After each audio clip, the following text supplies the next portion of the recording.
printing press was invented in 1440, over 5 centuries ago. The first radio stations began broadcasting in 1920, almost 100 years ago. In the United States, network television programming didn't even begin until 1948, almost 60 years ago. The World Wide Web was invented in 1990, and the mid-90s saw the emergence of the first online social communities as we'd recognize them today. Does anyone remember GeoCities? Google came around in 1998, Friendster in 2002, 2003 brought us MySpace, and Facebook opened to the general public in 2006, not even 6 years ago. The pace of change is happening more and more quickly. As you can see in this chart here, we're seeing exponential growth, not linear growth. That means that there was more change and more development in the last year than there was in the past 10 years, or the past 100 years, or the past 10,000 years.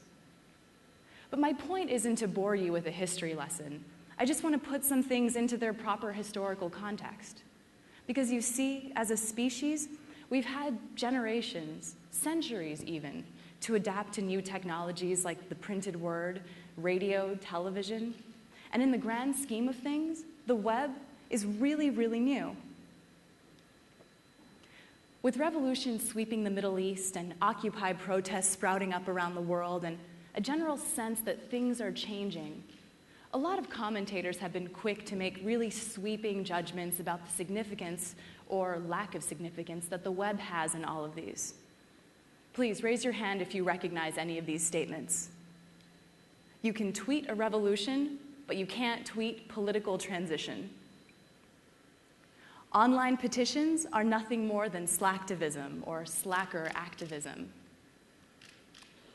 The web is making us apathetic.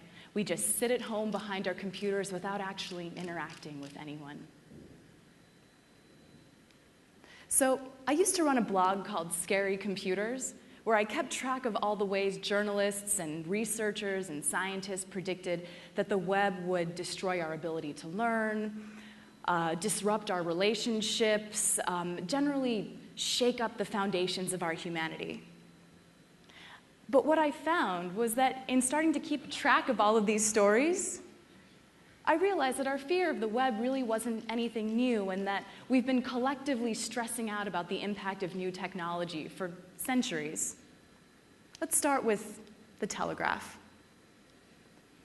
When US President Lyndon Johnson signed the Public Broadcasting Law in 1967, he made a speech, he made some very forward-thinking statements about new media, technology, and I think he even predicted the emergence of something like the web as a tool for learning and discovery.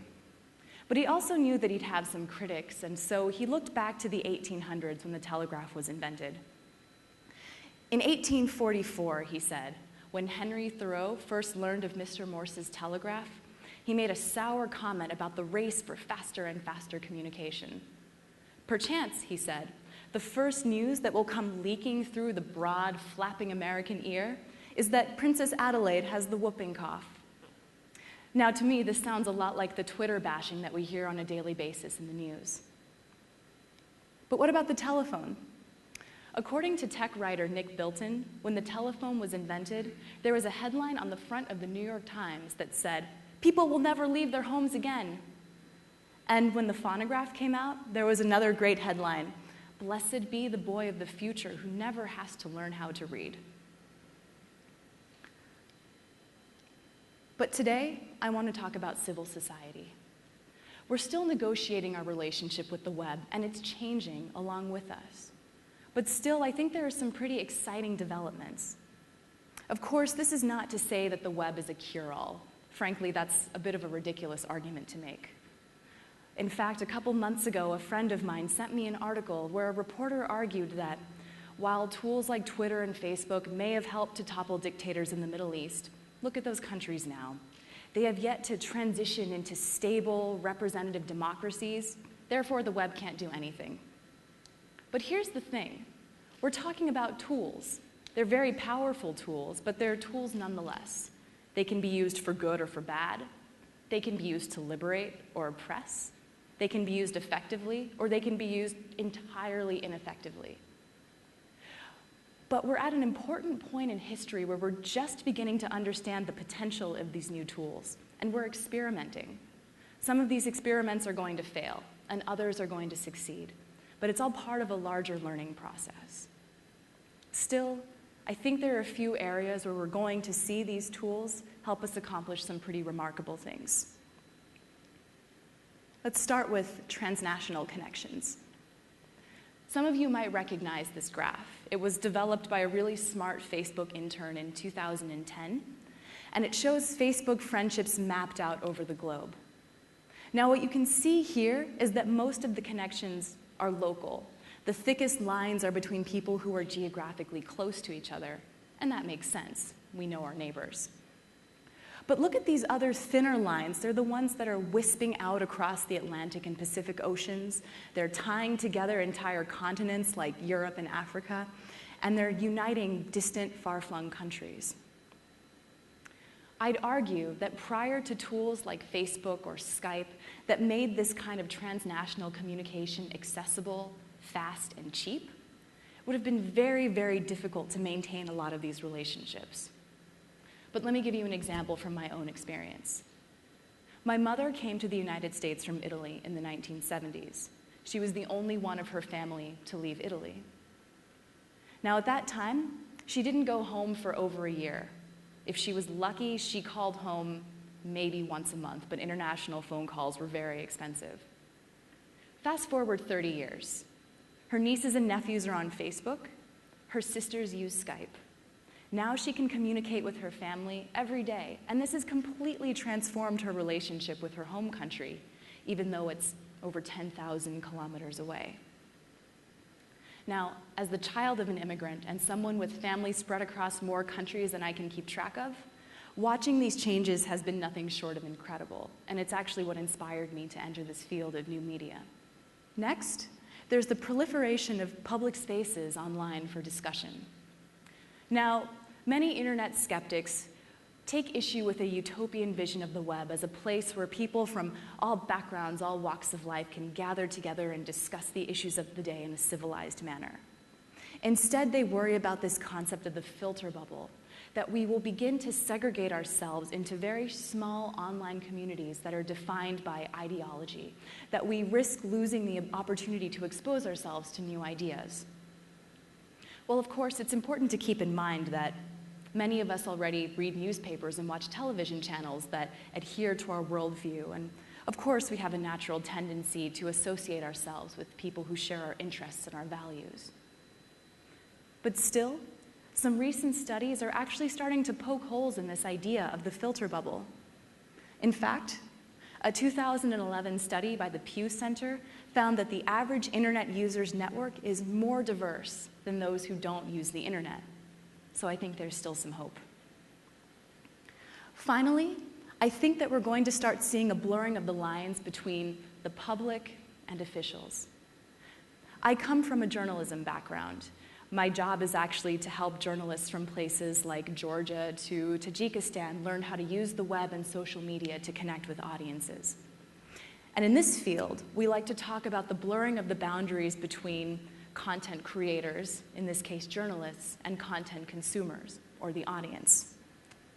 This old model of broadcast journalism, where you have a stately, usually male broadcaster who sits behind a microphone and tells you the news, it's dying. It's being replaced by something much more participatory and collaborative and dynamic. Everything from crowdsourcing to social media is really changing the practice of journalism.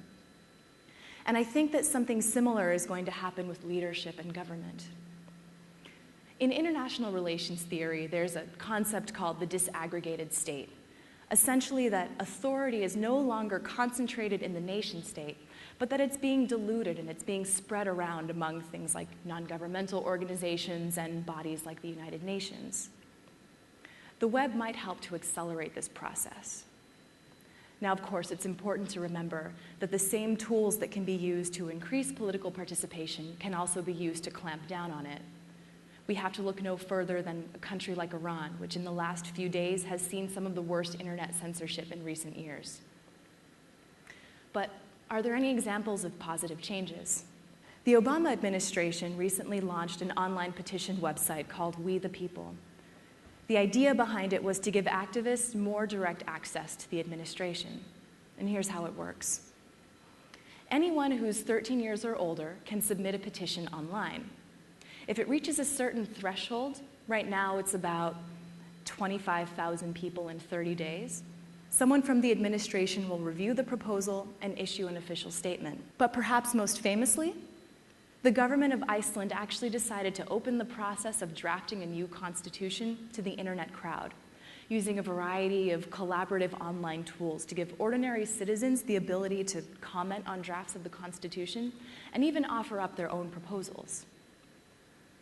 Now, of course, a big question remains.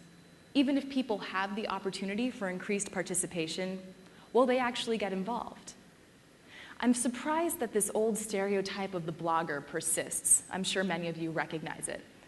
It's the guy who sits in his pajamas in his mom's basement in the dark, completely disconnected from reality.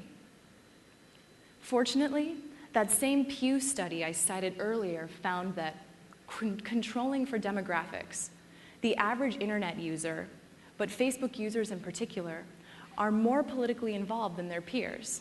So when someone tells you that Twitter can't topple a government, they're right, but frankly, that's obvious. What's more important is that citizens now have more tools at their disposal to organize quickly, spread ideas, and make their voices heard. But in order for that to happen, a lot of other things have to come along first. For one, we need to address the digital divide. These tools are going to be meaningless if huge swaths of the world's population don't have access, either because of infrastructural barriers, cost, or oppressive governments. And we need to make media literacy a major priority. It's no coincidence that the country crowdsourcing its constitution, Iceland, also has one of the world's most computer-savvy populations. Still, despite all of these challenges, I'm pretty certain that things are going to be okay. I'd like to quote Johnson one more time. "We may have skeptics on occasion, but I don't want you to be one of those skeptics. I think that we have important things to say to each other, and I think that we have the wisdom to match our technical genius. But there's one more thing I want to add. We need to actively mobilize that wisdom to make sure that what emerges from these new technologies is democratic, that it's fair, and that it's open." Thank you.